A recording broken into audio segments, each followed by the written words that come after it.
Shalom Bapak Ibu Saudara-saudari yang dikasihi dan mengasihi Tuhan. Kita bersyukur hari ini Tuhan boleh memberkati kita. Mari sebelum kita membaca dan merenungkan firman Tuhan, kita berdoa. Tuhan, terima kasih untuk kasih setiamu di dalam hidup kami. Hari ini kami boleh ada sebagaimana kami ada semua karena berkat dan kemurahan-Mu. Sebentar kami akan membaca dan merenungkan firman-Mu. Berfirmanlah dan biarlah kami mengerti apa yang menjadi kehendak-Mu di dalam hidup kami. Kami berdoa dalam nama Tuhan Yesus Kristus. Haleluya. Amin.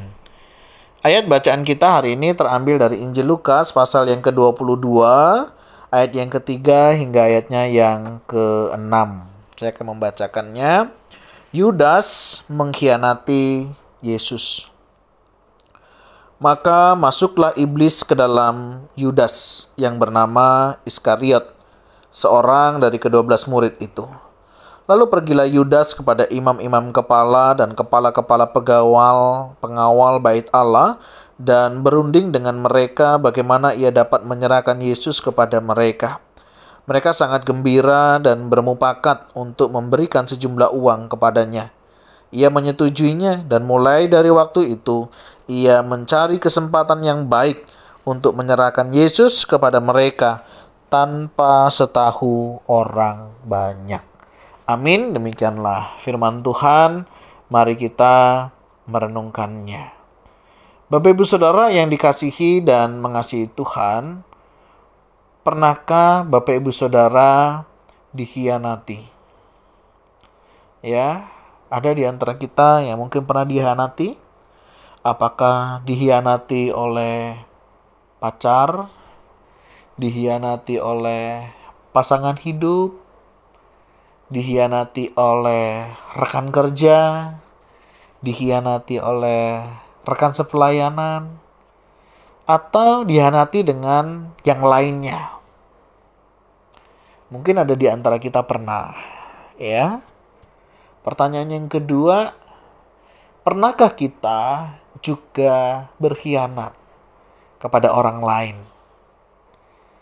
Apakah itu pacar, pasangan hidup, keluarga, teman, rekan kerja, bahkan dalam pelayanan. Setiap kita berpotensi, Bapak Ibu Saudara, untuk kita dikhianati dan juga mengkhianati. Nah, ini menjadi sebuah tantangan memang di dalam kehidupan kita masa kini. Tidak ada di antara kita yang kebal akan dosa. Dan kita menyadari setiap kita bisa jatuh dalam hal pengkhianatan.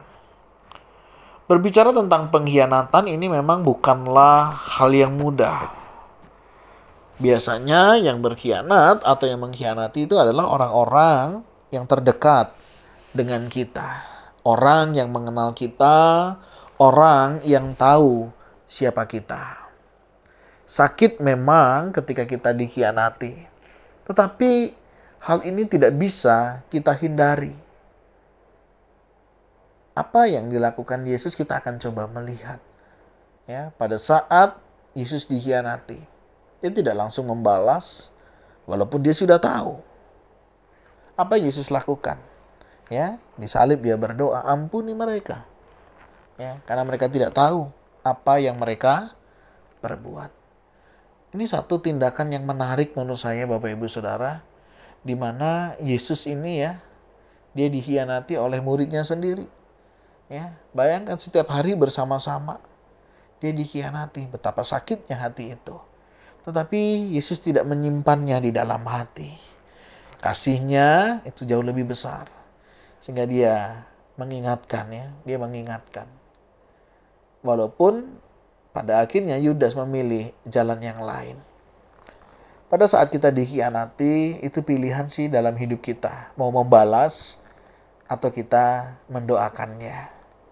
Ya tentunya kita nggak mungkin lah ya membalas ya.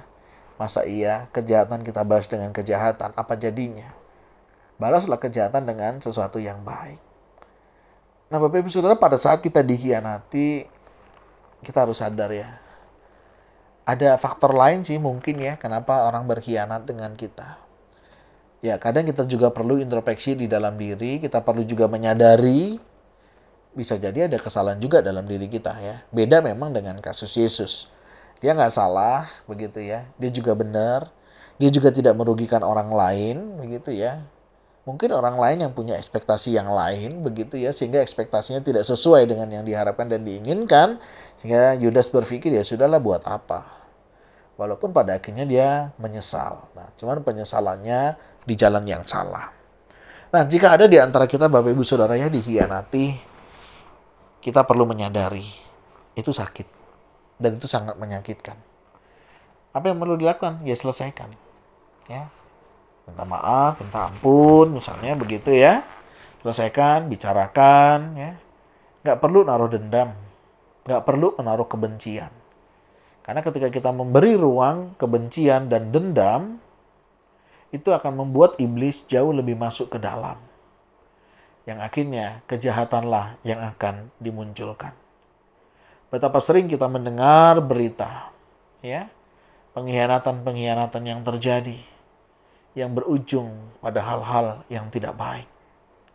Kita nggak bisa menghindari hal-hal demikian. Yang perlu kita siapkan adalah diri kita. Bagaimana kita menyingkapi, bagaimana kita menghadapi orang-orang misalnya yang berkhianat dengan kita. Kita nggak perlu ikut permainan mereka. Ya. Kita punya prinsip, kita hidup dalam kebenaran. Nggak perlu kita membalasnya.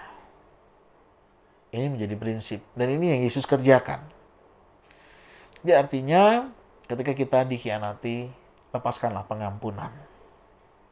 Karena itu yang akan menolong dan membebaskan kita. Dan jika kita ada di antara kita, ya, berkhianat misalnya, ayo sadar.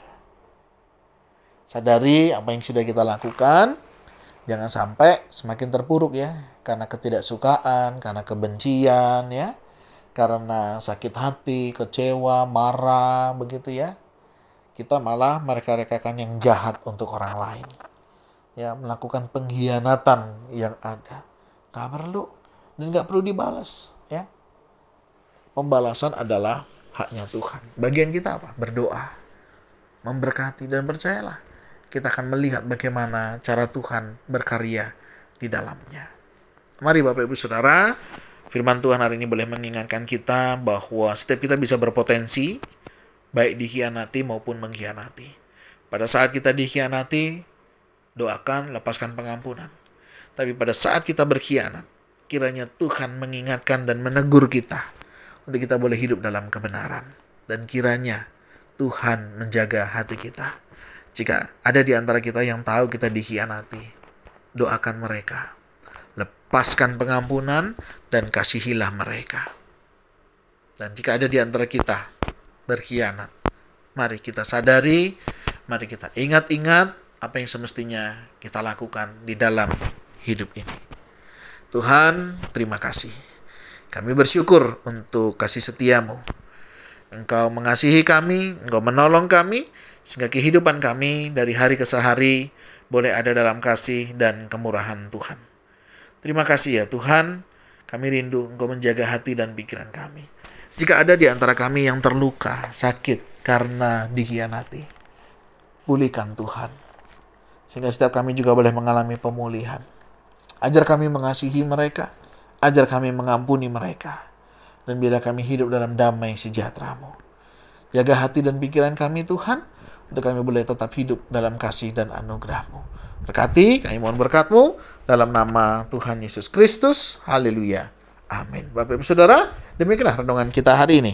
Kiranya Tuhan Yesus memberkati kita sekalian. Shalom.